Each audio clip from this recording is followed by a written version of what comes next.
Welcome to this short reflection of our second week of the Bible reading marathon. My name is Maina Samuel. I'm one of the pastors at Nairobi Baptist Church based at Gong Road. This week we have been looking at Matthew chapter 7 to chapter 12, and I hope you have been able to keep up with the reading. This portion blends in as a continuation of the Sermon on the Mount that Jesus was giving between chapters 5 and chapter 7. And chapter 7 concludes with a call to obey Christ's teaching, with verse 24 implying that there are two kinds of builders, one who builds his house on the rock and the other one on the sand. And the question to us is, what kind of a builder are you? Are you the one who builds on the rock, or are you the one who builds on the sand?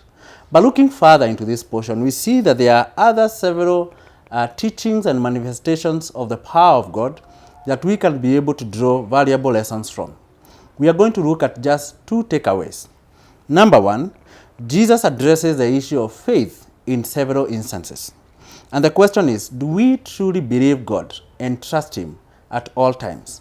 When we are sick, when we are lacking, and when we go through other difficult circumstances that we find ourselves in.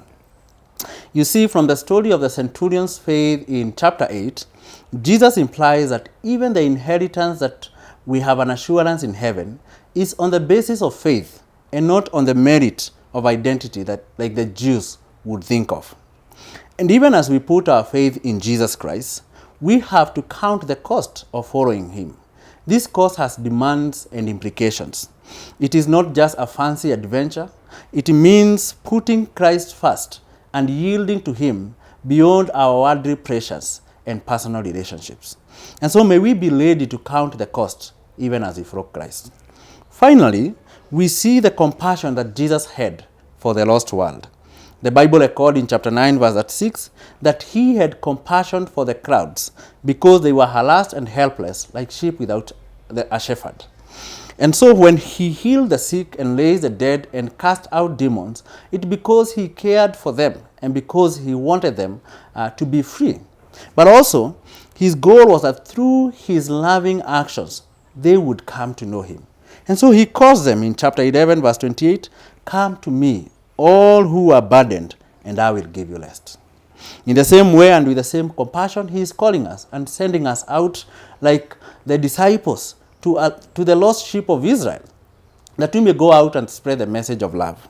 Remembering that as Christians, we are to look at the crowds, not as politicians would do, not as business people would do, but like Jesus did, we are to see them with the eyes of love and compassion. May the Lord bless us as we do that. Amen.